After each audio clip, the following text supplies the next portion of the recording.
want justice. We want justice. We want justice. We want justice. We want justice. We want justice. We want justice. We want justice. We want justice. We want. પશ્ચિમ બંગાળમાં મહિલા તબીબ જોડે થયેલ દુર્વ્યવહાર તેમજ હત્યા સંદર્ભે સમગ્ર દેશભરમાં ઘેરા પ્રત્યાઘાતો પડી રહ્યા છે।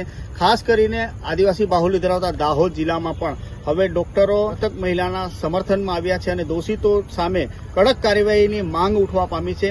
થોડાક દિવસ પહેલા ટ્રેની મેડિકલ સ્ટુડન્ટ દ્વારા કેન્ડલ માર્ચ યોજી હતી, પીડિતાને શ્રદ્ધાંજલિ આપી હતી, દોષિતોને કડક કાર્યવાહી કરવા માટે માંગ કરી હતી, સાથે સાથે ડોક્ટરોના સંરક્ષણ આપતા કાયદા બનાવવા માટે પણ માંગ કરી હતી। ગઈકાલે આ મેડિકલ સ્ટુડન્ટ છે તે ઝાયડસમાં હડતાલ પર ઉતરી ગયા હતા, ત્યારે આજે દાહોદના ખાનગી ડોક્ટરો ઇન્ડિયન મેડિકલ એસોસિએશનના બેનર હેઠળ આજે એક દિવસીય હડતાલ પર ઉતર્યા હતા।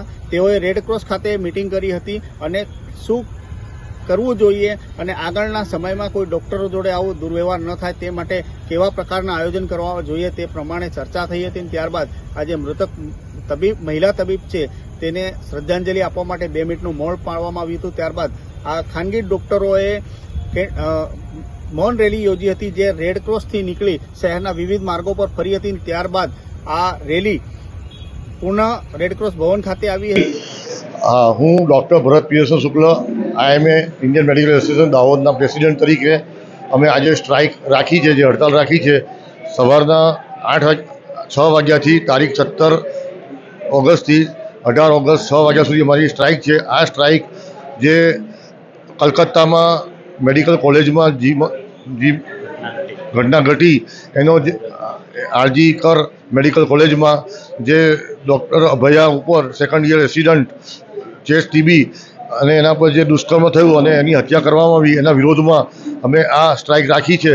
અને હવે અમે એના અંગે માંગણી સરકારશ્રીને કરીએ છીએ કે એવો સેન્ટ્રલ લો બનાવે કે જેનાથી જે ડૉક્ટર રેસિડન્ટ ડૉક્ટર્સ જે ગવર્મેન્ટ સેમી ગવર્મેન્ટમાં કાર્ય કરતા હોય એમની સલામતી અને એમની સેફટી અને સિક્યોરિટી રહે એનો એક લો બનાવે અને જે પણ આવી ઘટનાઓ બને એના જે વિક્ટીમ, એના જે ગુનેગારો હોય એમને તાત્કાલિક અસરે સજા મળે।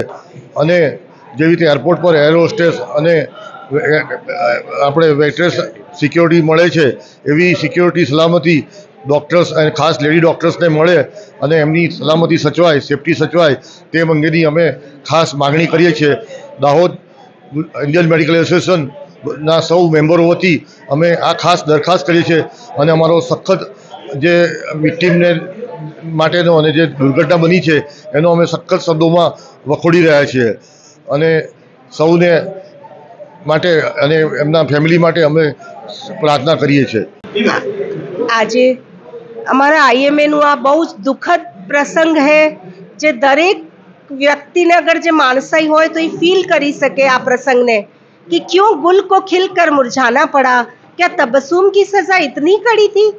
પોતાના બાગમાં પલતી બળતી બળી થતી એક છોકરીએ પોતાના હોસ્પિટલની અંદર જ્યાં એ ઘર સમજીને રહેતી હતી ત્યાં એટલું વિભત્સ રૂપનું એનું હત્યા થઈને એના સબૂતોને મટાડવાનું પ્રયાસ અને ત્યાંથી ડરાવીને બધા સ્ટુડન્ટ્સને એના પ્રોટેસ્ટમાંથી હટાવવાનું પ્રયાસ, આ જે પ્રયાસ મેડિકલ એનાથી થયું છે એના અગેન્સ્ટ, એના પ્રતિ અમે આખા હલવાઈ ગયા છે। આખા દેશના ડૉક્ટર્સ અને દરેક માં જેને બેટી ગમાવી છે કે જે બી બેટીની માં હોય એ આજે ઊંઘી નથી શકતી, હું પણ નથી ઊંઘતી જ્યારથી આ બનાવ બન્યો છે ત્યારથી।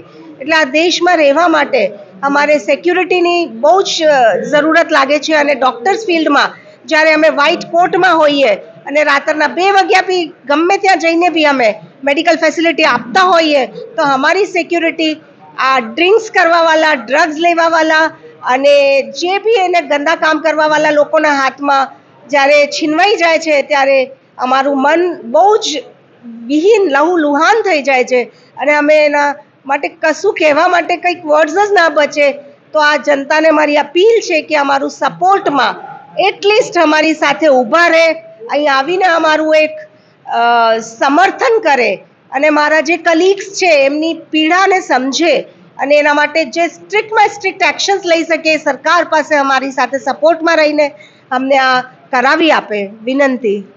પૂર્ણાહુતિ થઈ હતી, ત્યારબાદ તમામ ડોક્ટરોએ પોતાના દવાખાનાઓ બંધ રાખી કલેક્ટરને આવેદન આપ્યું હતું. તેમની માંગ હતી કે મહિલા ડોક્ટર જોડે જે અમાનવીય વ્યવહાર થયો છે, જે દુષ્કર્મ થયો છે, હત્યા થઈ છે, તે બીજા કોઈ જોડે ન થાય તે માટે જે પ્રમાણે એર હોસ્ટેસના કર્મચારીઓ, હોટેલ મેનેજમેન્ટના કર્મચારીઓ માટે સેન્ટ્રલ લો એક્ટ લાગુ પડે છે, તે સેન્ટ્રલ લો એક્ટમાં ડોક્ટરોને પણ સામેલ કરવામાં આવે, તે શ્રેણીમાં ડોક્ટરોને પણ સંરક્ષણ આપવામાં આવે, ડોક્ટરોને સંરક્ષણ આપતો કાયદો બનાવવામાં આવે તેવા પ્રકારની માંગ કરી હતી. સાથે સાથે દોષિતોને કડક કાર્યવાહી કરે તે માટેની પણ માંગ કરી હતી. ડોક્ટરોએ આજે તેમની ઓપીડી અને અન્ય પ્લાન્ટ સર્જરી બંધ રાખી હતી. ફક્ત અને ફક્ત આવશ્યક અને ઇમરજન્સી સેવા ચાલુ રાખી હતી. મેડિકલ એસોસિએશનના તમામ ખાનગી ડોક્ટરોએ આ ઘટનાને સખત શબ્દોમાં વખોડી કાઢી હતી.